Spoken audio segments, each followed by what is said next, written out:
نحمد و نصلی علی رسولہ الکریم اما بعد احباب گرامی، مفتی تقی عثمانی صاحب حافظہ اللہ، ان کے ایک نمائندہ جس کی ہم تصدیق تو نہیں کر سکتے، لیکن سوشل میڈیا پہ ہمیں ایک کلپ ریسیو ہوا ہے۔ مفتی عیسیٰ زائی صاحب انہوں نے یہ کہا ہے کہ ہم جو ہے معارف القرآن کے اندر یہ تبدیلی کریں گے ایک روایت کے حوالے سے۔ یہ کلپ آپ ان کا سن۔ وقاتم علیہ کی دستخط بھی ہیں اور حضرت نے اس پر ایک نوٹ بھی لگایا ہے۔ نوٹ میں حضرت نے لکھا ہے کہ جواب صحیح ہے، اور معارف القرآن میں ایسے مواقع پر حضرت مؤلف قدس سرہ نے یعنی حضرت مفتی شفیع صاحب رحمۃ اللہ علیہ نے چونکہ بندے کو اختیار دیا تھا کہ معمولی تبدیلی کر سکتا ہے، اس لیے آئندہ ایڈیشنوں میں اسے حذف کیا جا رہا ہے۔ اب اس طرح کی کافی مثالیں موجود ہیں۔ مفتی تقی صاحب نے معارف القرآن کے اندر تبدیلیاں کی ہیں اور جس کا کوئی اعلان نہیں کیا گیا، نہیں بتایا گیا۔ اسی طرح یہ آپ اوپر دیکھ سکتے ہیں، یہ سیدنا لوط علیہ السلام کے حوالے سے جلد ششم کے اندر یہ جو عبارت ہے، یہ میرے پاس پہلے کا ایڈیشن بھی موجود ہے اور بعد کا بھی یہ ایڈیشن، یہ بالکل عصمت انبیاء کے عقیدے کے خلاف تھی، لیکن عبارت نکال دی گئی اور یہ نکالی بھی گئی غالباً 90 کے بعد۔ دونوں ایڈیشن میرے پاس ہیں۔ اور اسی طرح یہ شہادت امام حسین کے حوالے سے یہ مجھے کنفرم نہیں ہے، پرانا ایڈیشن مجھے نہیں ملا، لیکن پی ڈی ایف میں میرے پاس ہے، اس میں عبارت نہیں ہے، لیکن میں کنفرم اس لیے نہیں کر رہا کیونکہ مجھے ابھی تک شہادت امام حسین کا جو پرانا ایڈیشن تھا وہ نہیں ملا، نئے میں یہ عبارت نہیں ہے، تو اس کی تصدیق تائید وہ خود کر سکتے ہیں۔ اسی طرح اور کئی عبارتیں ہیں جو مفتی شفیع صاحب کی جو ہے وہ انہوں نے تبدیل کی ہیں اور کوئی اعلان نہیں کیا۔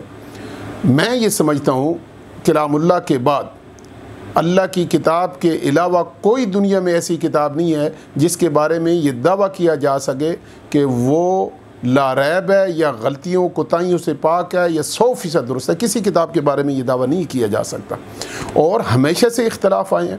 اب شیخ البانی کا مفتی تقی صاحب دونوں آپس میں انہوں نے اس پر اعتراض کیا کہ وہ ایک حدیث کو ضعیف کہتے ہیں، وہ ضعیف نہیں ہے، بھائی حق ہے ان کا، لیکن یہ تو نہیں ہو سکتا نا کہ مفتی صاحب ان کی وہ عبارت ہی مٹا دیں اور اپنا موقف لکھ دیں۔ بھائی نیچے حاشیہ لکھا جاتا ہے۔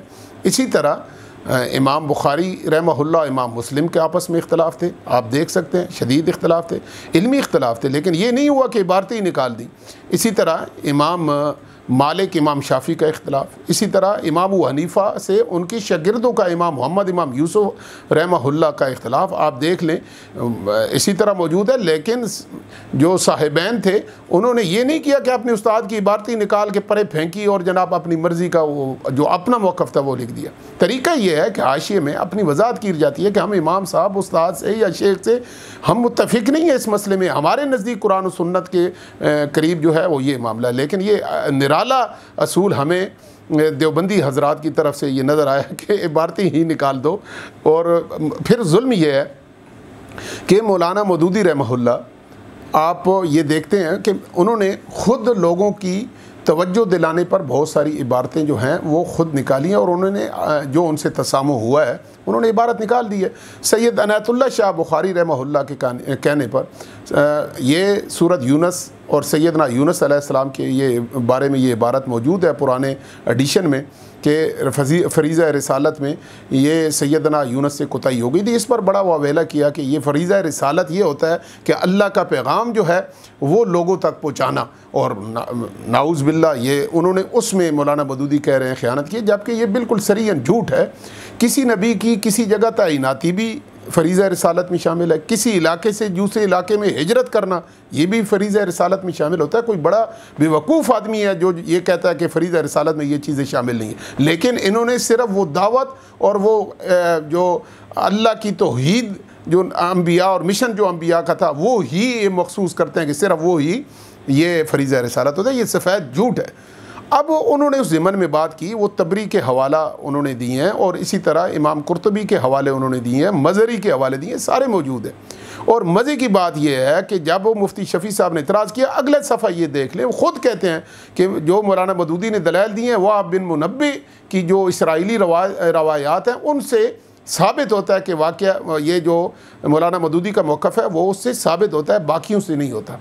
بھائی وہب بن منبع مفتی تقی صاحب کے نزدیک ثقہ ہیں، تابعی ہیں، ان کی اسرائیلی روایات قابل اعتماد ہیں۔ بہرحال مولانا مودودی تو پھر بھی منفرد نہیں رہے نا، غلط کیسے ہو گیا؟ آج تک کسی نے وہب بن منبع کی جو یہ روایات ہیں اس پر اعتراض کیا ہے؟ یہی روایت جو ہے وہ مزری نے کی ہے، قرطبی نے نقل کیا ہے، کسی نے اعتراض کیا؟ بلکہ بڑے شدید الفاظ ہیں وہاں پر، آپ دیکھیں نا کہ جب نبوت کا بوجھ ڈالا گیا تو وہ بھاگ گئے، ایسے بھاگے جیسے اونٹ کے بچے کے اوپر بوجھ ڈالا جاتا ہے تو وہ بھاگ جاتا ہے۔ یعنی آپ دیکھیں وہ عبارت دیکھیں اور مولانا مودودی کی عبارت دیکھیں۔ اور پھر یہ ہے کہ تقی عثمانی صاحب نیچے حاشیہ چڑھا، عبارت مولانا مودودی نے بدل دی سید عنایت اللہ شاہ بخاری کے کہنے پر، اور یہ 63 میں بدلی ہے۔ یہی مفتی محمد یوسف جو سابق مدرس تھے جامعہ حقانیہ کے، انہوں نے جو اپنی کتاب لکھی ہے مولانا مودودی کی دفاع میں، اس کے جو مقدمہ ہے اس کے اندر جو تاریخ لکھی ہے 1963-64 کی، یہ سامنے دیکھ لیں تو انہوں نے ذکر کیا اس کتاب کے اندر مولانا مودودی نے وہ عبارت حذف، یعنی 63-64 میں حذف ہوئی ہے۔ انہوں نے وہ عبارت نہیں نکالی اور پھر کہہ رہے ہیں چونکہ عبارت تو تبدیل ہو گئی ہے لیکن اعلان نہیں کیا، اور اس کا مطلب یہ ہے اس لیے ہم وہی عبارت جو ہے جاری رکھتے ہیں۔ ظلم دیکھیں، ایک عبارت مصنف اپنی زندگی میں تبدیل کر گیا، اس پر جو تنقید ہے اور جھوٹی تنقید ہے وہ انہیں گوارا نہیں ہے۔ ظاہر ہے اپنے اکابر کو غلط تو یہ کہہ نہیں سکتے نا۔ اصل بنیادی مسئلہ یہ ہے کسی صورت اپنے اکابر کی غلطی کو غلطی نہیں کہنا، عبارت نکال دو، یہی کام یہاں پر کیا ہے۔ اب مولانا مودودی وہ عبارت بھی نکال کے گئے، سارا کچھ ہوا، لیکن نیچے حاشیے میں کہہ رہے ہیں اعلان نہیں کیا۔ تو مفتی تقی صاحب بڑے عزت سے ان سے ہمارا سوال ہے کہ آپ مجھے بتائیں نا، آپ نے یہ عبارت جو نکالی ہے سیدنا لوط علیہ السلام کے حوالے سے کہ وہ آتش نمرود کا معجزہ، سیدنا ابراہیم کا آتش نمرود والا معجزہ دے کر وہ مسلمان ہوئے اور ان کی بیوی جو ہے وہ پہلی مسلمان ہو چکی تھی، یہ بالکل عصمت انبیاء کے خلاف تھا، اور آپ نے بغیر اعلان کی، ظاہر ہے ان کی وفات کے بعد آپ نے نکالی ہے، یہ پھر جرم ہے یا نہیں ہے؟